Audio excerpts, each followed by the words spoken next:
Chapter 2। सुबह की पहली धूप जब खिड़की के शीशे से छनकर गेस्ट रूम के फर्श पर पड़ी तो कल्याणी की आंखें धीरे धीरे खुल गई। रात भर की थकान और आंसुओं का बोझ उसके पलकों पर था, लेकिन जैसे ही उसने सामने लगे बड़े से आईने में खुद को देखा, उसका पूरा वजूद एक पल के लिए थम गया। मांग में सजा वो चटक लाल सिंदूर और गले में लिपटा सोने के दानों का पवित्र मंगलसूत्र, ये सब कोई सपना नहीं था। वो अब सिर्फ एक ड्राइवर की बेटी कल्याणी नहीं थी, बल्कि इस आलीशान महेश्वरी मैंशन की बहू और डॉक्टर शिवम महेश्वरी की पत्नी बन चुकी थी। एक पल के लिए उसके मन में बीती रात की कड़वी यादें और डॉक्टर साहब की वो ठंडे बेरहम शब्द गूंज उठे, जिन्होंने उसके पत्नी होने के अधिकार को एक ही पल में खारिज कर दिया था।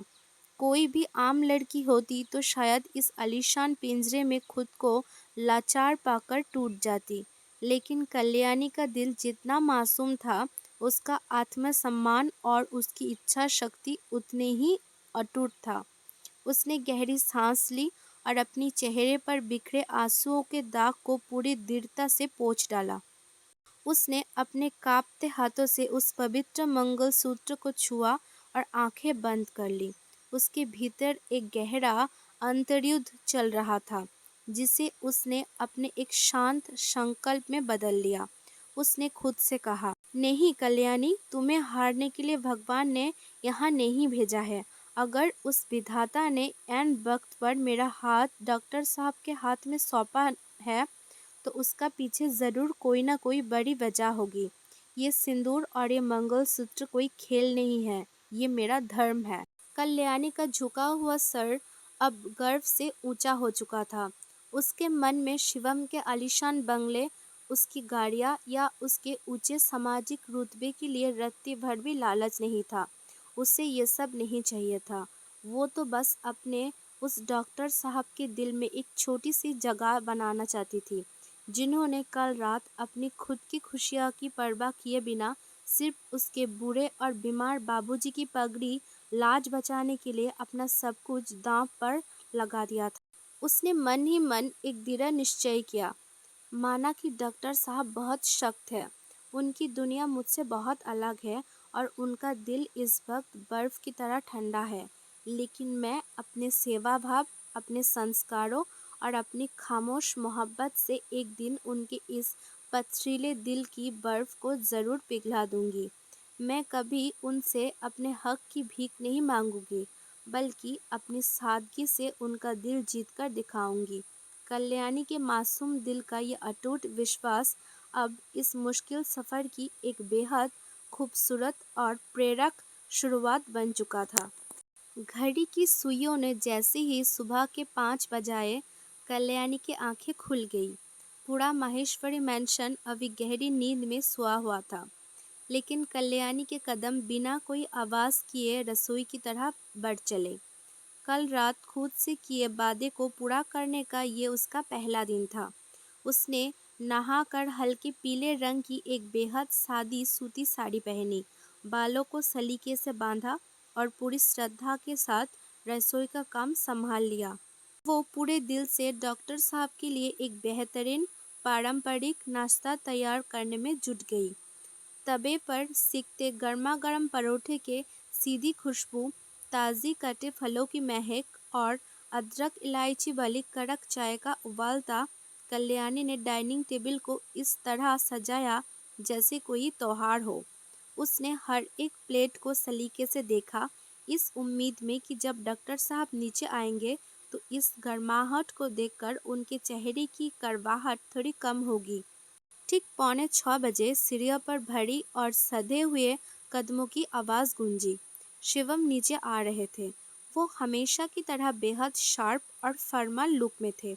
एकदम चुस्त, क्रीज की हुई नीली कमीज, काली पैंट, हाथ में बंधी महंगी रोलेक्स घड़ी और चेहरे पर वही पुराना अनुशासन।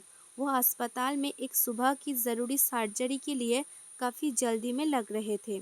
उनके एक हाथ में उनकी मेडिकल फाइल थी और दूसरे हाथ से वो अपनी आस्तीन के बटन बंद कर रहे थे। जैसे ही वो डाइनिंग एरिया के पास पहुंचे, कल्याणी चेहरे पर एक उम्मीद भरी मुस्कान लिए उनका सामने खड़ी हो गई।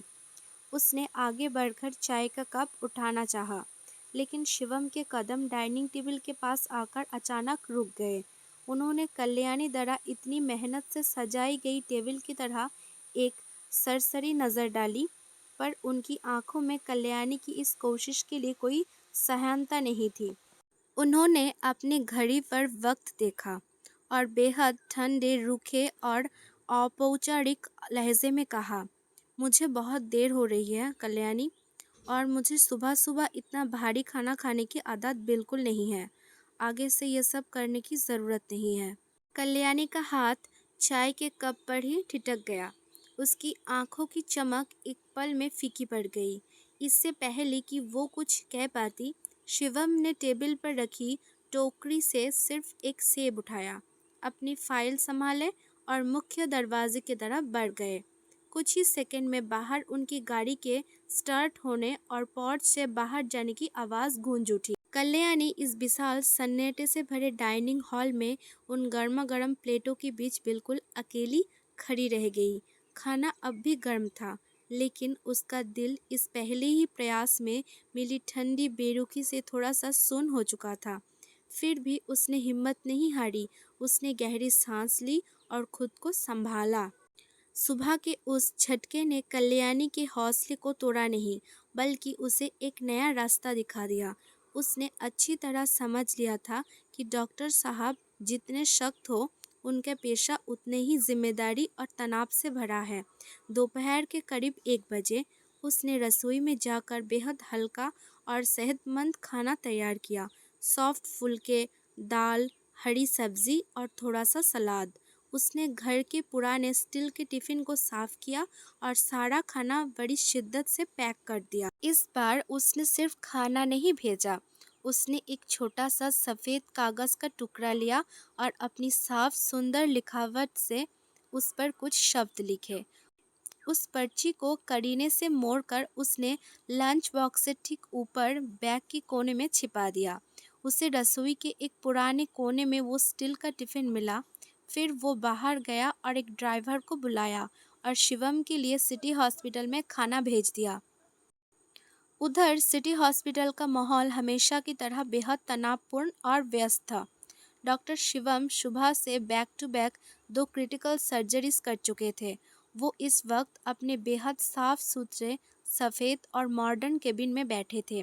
उनके चेहरे पर थकान साफ दिख रहा था और टेबल पर ढेर सारी मेडिकल रिपोर्ट्स बिखरी पड़ी थी।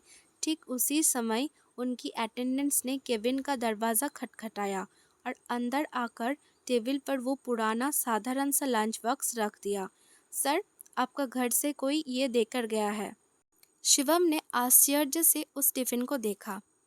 उसके आलीशान केबिन के महंगे इंटीरियर के बीच वो साधारण सा लंच बैग थोड़ा अजीब लग रहा था।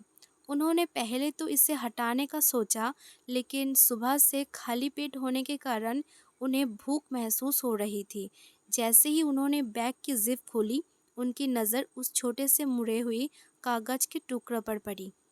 शिवम ने उलझन भरे भाव से उस पर्ची को खोला। कल्याणी के सादे हुए शब्दों पर जैसे ही उसकी नज़र पड़ी, केविन का सख्त माहौल एक पल के लिए थम गया। उस पर लिखा था, डॉक्टर साहब, समय पर खाना खा लीजिएगा। मरीजों का ध्यान रखते रखते अपना ध्यान मत भूलिएगा, कल्याणी। शिवम ने उस नोट को 2 बार पढ़ा। कल्याणी की इस मासूम फिक्र और बिना किसी अधिकार जताए लिखे गए इन शब्दों ने उसके जहन में एक अजीब सी हलचल पैदा कर दी। उनके चेहरे की वो हमेशा रहने वाली कठोरता कुछ सेकंड्स के लिए गायब हो गई। उन्होंने धीरे से उस नोट को अपने टेबल में रख दिया और टिफ़िन खोला। गर्मा गर्म खाने की सीधी खुशबू ने उनके केबिन की सैनिटाइज़र वाले ठंडे माहौल को एक पल में बदल दिया। उन्होंने पहला निवाला तोड़ा और उनका दिल के किसी अनजान कोने में कल्याणी की सादगी ने पहली बार दस्तक दी थी। हम उस मुड़े हुए कागज़ के टुकड़ों को उंगलियों के बीच थामे कुछ देर तक यूं ही बैठे रहे। कल्याणी के लिखे उन सीधे और निश्चल शब्द मरीजों का ध्यान रखते रखते अपना ध्यान मत भूलिएगा ने उनके दिमाग में चल रहे विचारों के तूफान पर जैसे एक पल के लिए ब्रेक लगा दिया था। पिछले कई सालों से, खासकर जब वो लंदन में अपनी मेडिकल की पढ़ाई और प्रैक्टिस कर रहे थे, उनकी ज़िंदगी पूरी तरह मशीनें जैसी चली थी। वहाँ बड़ी-बड़ी इमारतें थीं, महंगे रेस्टोरेंट थे और आधुनिक सुख सुविधाएं थीं, लेकिन उस पूरी चकाचौंध में कोई ऐसा नहीं था जो उसके समय पर खाना खाने की फिक्र करे या उसके लौटने का इंतज़ार करे। वो उस सूनेपन के आदी हो चुके थे। कल्याणी की इस सादगी भरी परवाह ने उनके इसी सूनेपन पर सीधा वार किया था। उस कड़े अनुशासन प्रिय डॉक्टर के चेहरे की कठोरता कुछ सेकंड के लिए पूरी तरह पिघल गए। उनके सख्त होठों के कोने पर एक बेहद हल्की, लगभग ना दिखने वाली मुस्कान उभर आई। एक ऐसी मुस्कान जिसे उन्होंने खुद भी सालों से महसूस नहीं किया था। लेकिन अगले ही पल शिवम के भीतर का अल्फा अहंकार और उनका मेल ईगो पूरी ताकत से वापस जाग उठा। उन्हें तुरंत याद आया कि कल रात ही उन्होंने कल्याणी को अपनी सीमाओं में रहने की हिदायत दी थी। वो नहीं चाहते थे कि एक साधारण सी लड़की के ये छोटे-छोटे जज्बाती प्रयास उनके सख्त फैसलों को कमज़ोर करे। अपने चेहरे पर दोबारा वही पुराना रूखापन लाते हुए शिवम ने उस नोट को अपनी मुट्ठी में खींचा, मरोड़ा और बिना दोबारा सोचे सीधे बगल में रखे डस्टबिन में फेंक दिया। परवाह को कचरे के डिब्बे में फेंकने के बाद शिवम ने अपना ध्यान वापस टेबल पर रखे उस स्टील के लंच बॉक्स पर केंद्रित किया। घर की बनी रोटियों की गर्माहट और दाल सब्जी की घरेलू खुशबू उनके केबिन की ठंडी स्टेरिलाइज्ड हवा में पूरी तरह घुल चुकी थी। उन्होंने निवाला तोड़कर मुंह में रखा। स्वाद बिल्कुल वैसा ही था जैसा गांव के शांत और शुद्ध माहौल में होता है, बिना किसी दिखावे के, बेहद सादा और तृप्त करने वाला। अस्पताल के कैंटीन के बेसात खाना खाने वाले डॉक्टर साहब को कल्याणी के हाथ के इस स्वाद ने भीतर तक सुकून पहुंचाया। वो खुद को रोक नहीं पाए। एक-एक करके उन्होंने टिफिन का हर एक दाना, हर एक निवाला पूरी तरह खत्म कर दिया। जब उन्होंने लंच बॉक्स बंद किया तो वो पूरी तरह साफ हो चुका था। भले ही उन्होंने कल्याणी के खत को डस्टबिन में डाल दिया था, लेकिन उसके हाथ से बने उस गर्म और ममता भरे खाने ने शिवम के पथरीले दिल की जमी हुई बर्फ में एक बहुत बारीक अदृश्य दरार जरूर पैदा कर दी थी। दोनों दुनियाओं के इस टकराव में कल्याणी ने बिना सामने आए ही अपनी सादगी की पहली छाप छोड़ दी थी। रात के ठीक 12 बज रहे थे। पूरा इलाका सन्नाटे की गहरी चादर ओढ़ चुका था। जब शिवम की गाड़ी माहेश्वरी मैंशन की पोर्च में आकर रुकी, लगातार कई पेचीदे सर्जरी और अस्पताल से थका देने वाले माहौल के बाद शिवम पूरी तरह टूट चुके थे।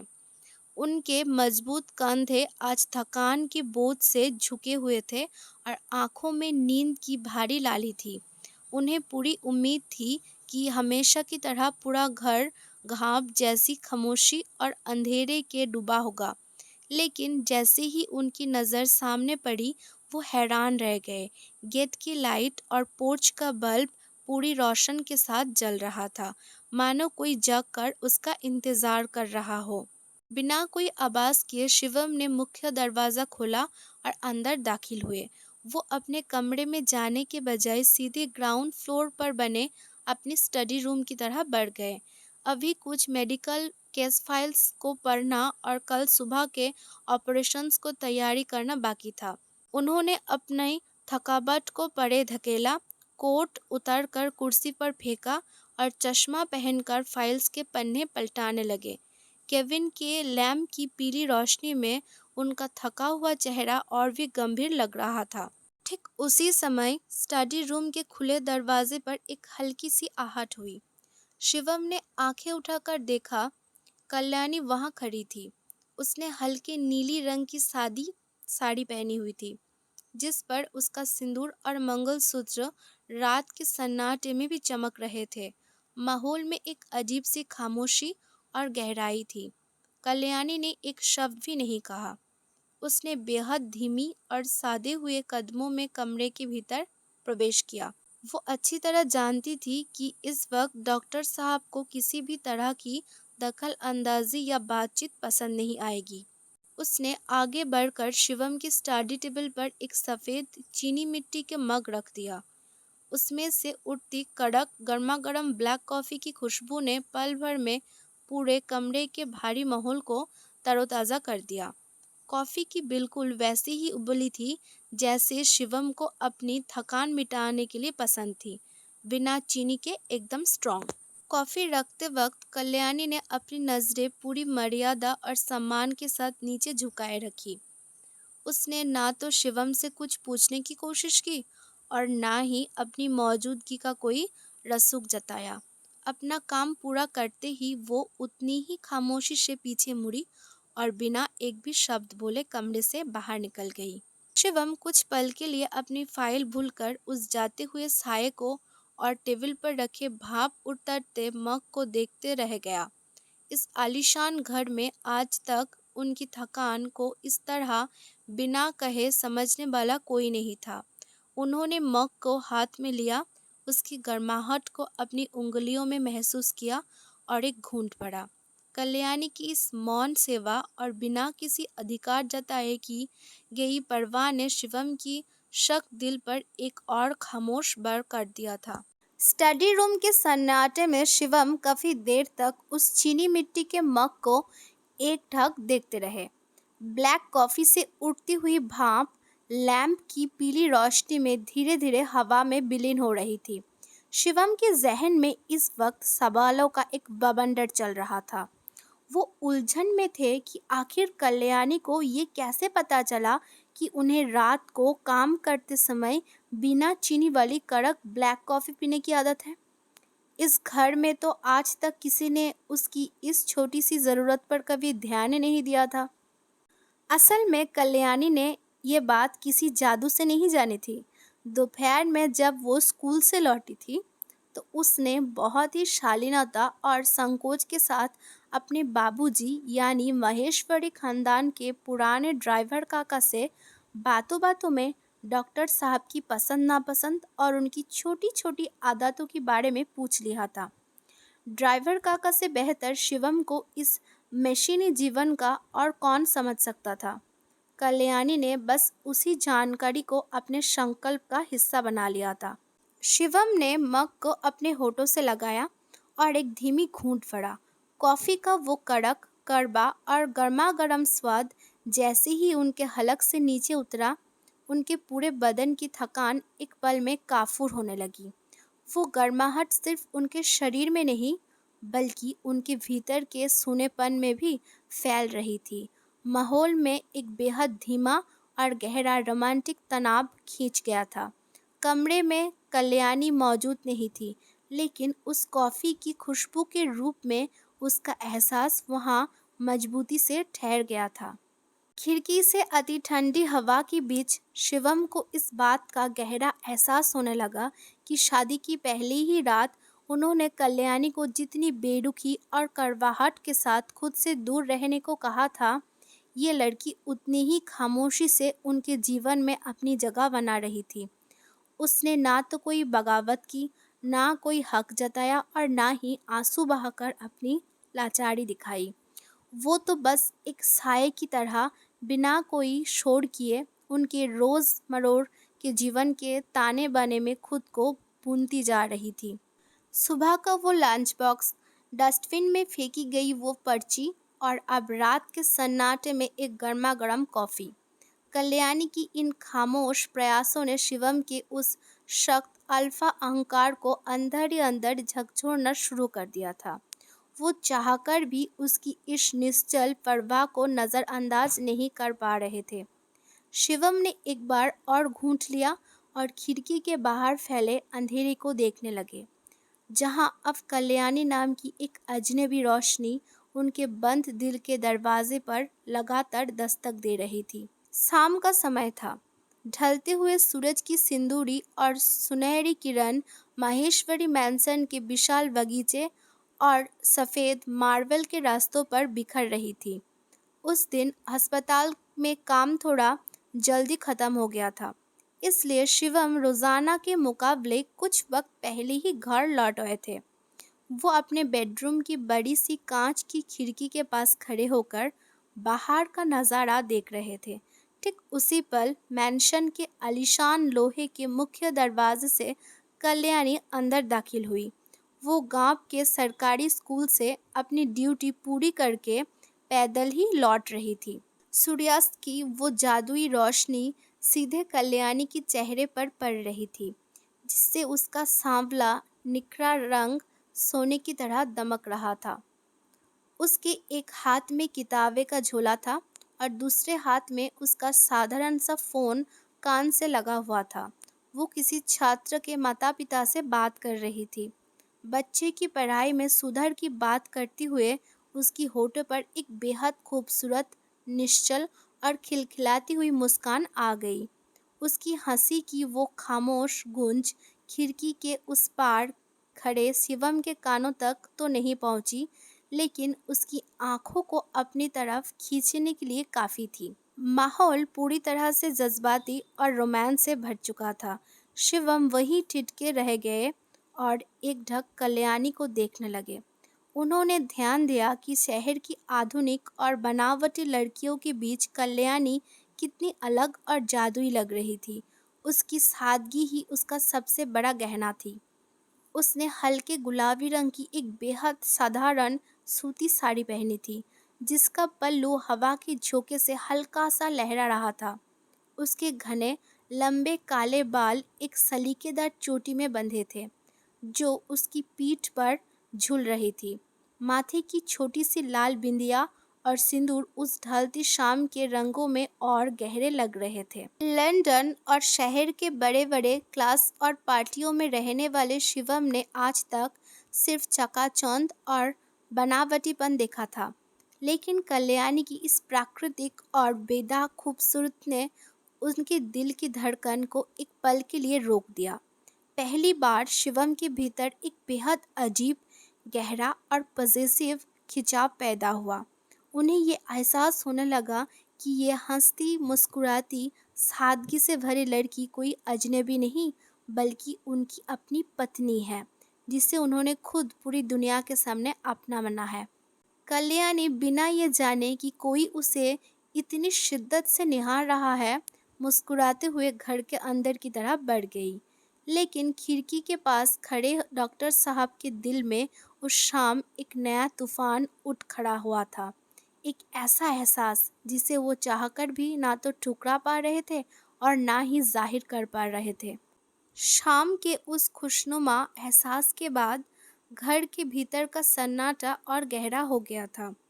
रात के करीब 9 बजे शिवम अपने कमरे से निकलकर पानी पीने के लिए नीचे रसोई की तरफ बढ़े। पूरा मैंशन शांत था। जैसे ही वो रसोई के दरवाजे पर पहुंचे, उनके कदम खुद ब खुद रुक गए। कल्याणी वहां पहले से ही मौजूद थी। वो रसोई के ऊंचे शेल्फ पर रखे एक भारी कांच के जार को उतारने की कोशिश कर रही थी। उसने अपनी साड़ी के पल्लू को कमर में खोस रखा था और अपनी एड़ियों के बल उचक कर उस डिब्बे तक पहुंचने का प्रयास कर रही थी। सादगी और घरेलूपन का वो दृश्य बेहद सलोना था। तभी कल्याणी का संतुलन अचानक बिगड़ा। उसका पैर फर्श पर थोड़ा सा फिसला और वो भारी जार उसके हाथ से छूटने ही वाला था कि वो खुद को संभाल पाती। शिवम ने बिजली की तरह फुर्ती से आगे बढ़कर उसे थाम लिया। उनके मजबूत और गठीले हाथों ने कल्याणी को उसकी पतली कमर से हवा में ही दबोच लिया था। कल्याणी बंद आंखों से गिरने की उस झटके का इंतजार कर रही थी, लेकिन जब उसने खुद को सुरक्षित पाया तो उसने धीरे से अपनी पलकें उठाई। उस पल रसोई का पूरा माहौल जैसे ठहर गया। पृष्ठभूमि का हर शोर थम गया और सिर्फ दोनों की धड़कनों की आवाज़ गूंजने लगी। पूरे 10 सेकंड के लिए उस शख्स, अल्फा डॉक्टर और उस निश्चल मासूम लड़की की नज़रें एक दूसरे से पूरी तरह लॉक हो गई। कल्याणी की सांसें जैसे हलक में ही अटक गई। घबराहट और डर के मारे उसके दोनों छोटे और नाजुक हाथ शिवम के चौड़े मजबूत सीने पर टिक गए थे। उसे शिवम के दिल की तेज रफ्तार साफ महसूस हो रही थी। दूसरी तरफ शिवम की पकड़ कल्याणी की कमर पर बेहद मजबूत और पॉजिटिव थी। उनकी गहरी तीखी आंखें कल्याणी के चेहरे पर टिक गई थी, जिनमें एक अजीब सी तीव्रता और ऐसा भाव था जिसे पढ़ पाना नामुमकिन था। कल्याणी के बालों से आती चमेली के तेल की भीनी खुशबू और उसकी सादगी ने शिवम के होश उड़ा दिए थे। इतनी नज़दीकी ने दोनों के बीच के उस खामोश तनाव को चरम पर पहुंचा दिया था। अपनी इस बेकाबू होती स्थिति को भांपते ही शिवम ने खुद को संभाला। उन्होंने कल्याणी को बेहद सलीके और सावधानी से नीचे फर्श पर खड़ा किया। अपने भीतर उठते उस जबरदस्त तूफान और तेजी से भागते दिल को छिपाने के लिए शिवम ने हमेशा की तरह अपने चेहरे पर वही पुराना, सख्त और ठंडा मुखौटा ओढ़ लिया।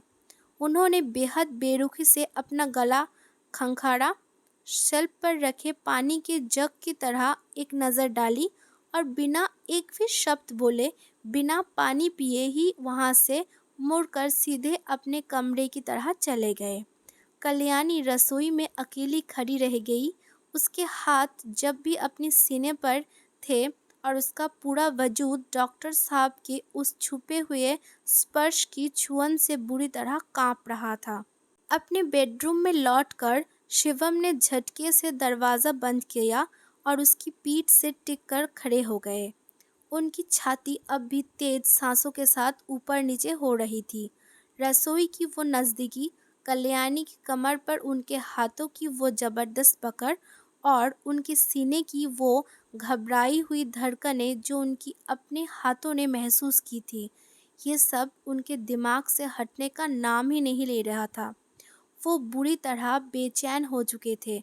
वो कमरे में बिना रुके किसी पिंजरे में बंद शेर की तरह लगातार चक्कर काटने लगे। इस वक्त शिवम के भीतर एक बेहद खूंखार और जज्बाती युद्ध चल रहा था। उनका बरसों पुराना अल्फा अहंकार उनके दिल में धीरे धीरे पनपती हुई इन नए अनचाहे एहसासों से सीधे तौर पर टकरा रहा था। उन्होंने अपने बालों में उंगलियां फंसाई और खुद को झकझोरते हुए बेहद कड़े लहजे में बुदबुदाए, ये मुझे क्या हो रहा है? मैं उस लड़की की तरह इस कदर कैसे खींच सकता हूँ? वो सिर्फ मेरे ड्राइवर काका की बेटी है। एक ऐसी लड़की जिससे मेरी शादी सिर्फ एक मजबूरी, एक फ़र्ज के खातिर हुआ था। हमारा कोई मेल नहीं है। माहौल इस वक्त गहरे तनाव, तड़प और आंतरिक युद्ध में भरा हुआ था। शिवम अपने ही ख्यालों के जाल में फंसते जा रहे थे। उन्होंने खुद को याद दिलाया कि वो लंदन से लौटे एक बेहद आधुनिक, पढ़े लिखे और रसूखदार डॉक्टर है, जिनकी अपनी एक अलग क्लास और स्टैंडर्ड है। वो इस तरह गांव की एक बेहद सादी, पारंपरिक लड़की के सामने अपनी घुटने नहीं टेक सकते। उन्हें लगा कि कल्याणी की ये निश्चल मासूमियत और उसकी मन सेबा उनके द्वारा बनाई गई सुरक्षित दीवारों को अंदर ही अंदर खोखला कर रही है। अपनी इसी कमजोरी से डरकर शिवम के मेल अहंकार ने खुद को बचाने का एक आखिरी रास्ता चुना। उन्होंने तय किया कि वो अपने दिल को और भी ज़्यादा कठोर और भी ज़्यादा पथरीला बना लेंगे। उन्होंने खुद से एक कड़ा वादा किया, मुझे अपनी हद याद रखनी होगी। कल से मैं उससे और भी ज़्यादा दूरी बनाकर रखूँगा। उसकी किसी भी बात, किसी भी कोशिश का मुझे पर कोई असर नहीं होना चाहिए। वो अपनी सीमाओं को सुरक्षित करने के लिए कल्याणी से और भी ज़्यादा दूर जाने की संकल्प ले रहे थे, लेकिन वो इस कड़वी हकीकत से पूरी तरह अनजान थे कि कल्याणी की बेदाग और पवित्र मासूमियत के आगे उनका ये अहंकार पहले ही एक हारी हुई लड़ाई लड़ रहा था। वो जितना खुद को दूर खींचने की कोशिश कर रहे थे, उसका अदृश्य साया उनके दिल के और भी करीब आता जा रहा था। अगली शाम जब शिवम घर लौटे तो उनके चेहरे पर अजीब सी तलखी और कठोरता थी। उनका पूरा बदन कल रात के संकल्प के मुताबिक एक अभेद दीवार की तरह सख्त लग रहा था। कल्याणी जो रसोई में उनके आने का ही इंतज़ार कर रही थी, हमेशा की तरह चेहरे पर एक बेहद मीठी और पवित्र मुस्कान लिए बाहर आई।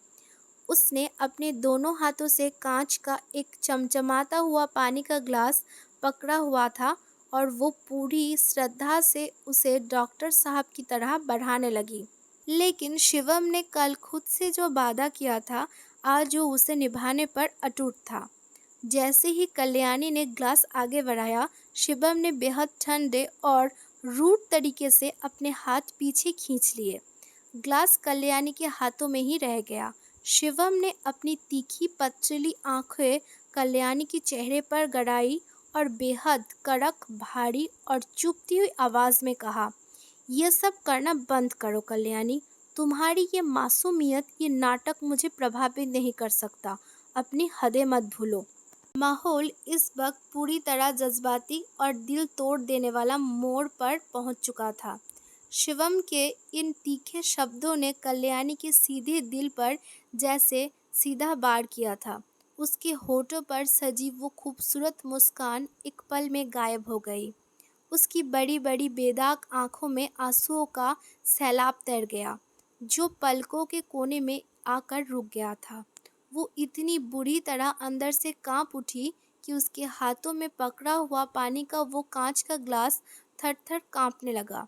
उसकी बरसों की साधना, उसकी आत्मसम्मान और उसकी बेदाग फ़िक्र, सब कुछ डॉक्टर साहब के इस तीखे अहंकार के आगे एक पल में बिखर गया था। कमरे में एक ऐसा भारी, दम घोंटने वाला सन्नाटा पसरा गया था, जिसकी गहराई को नाप पाना मुश्किल था। कल्याणी के आंसू गिरने ही वाले थे और शिवम भी अपने इस बर्ताव के बाद अंदर ही अंदर एक अजीब सी घुटन महसूस कर रहे थे। ठीक उसी पल जब ये जज्बाती तनाव अपने चरम पर था, टेबल पर रखे शिवम के महंगे फ़ोन की वाइब्रेशन ने उस सन्नाटे को बेरहमी से चीर दिया। फ़ोन की स्क्रीन तेज़ रोशनी के साथ चमक उठी। शिवम और कल्याणी दोनों की नज़रें उस स्क्रीन पर गई, जहां एक ऐसा नाम फ्लैश हो रहा था जो इस कहानी, इस रिश्ते और उन दोनों की ज़िंदगी को हमेशा हमेशा के लिए बदलने वाला था। स्क्रीन पर बड़े अक्षरों में लिखा था, अंजना कॉलिंग। अंजना, शिवम के अतीत का वो पन्ना जिसने उनकी ज़िंदगी को इस कदर सख्त बना दिया था। अब क्या होगा कल्याणी का, जब डॉक्टर साहब की ज़िंदगी में उनके अतीत की वापसी हो चुकी है?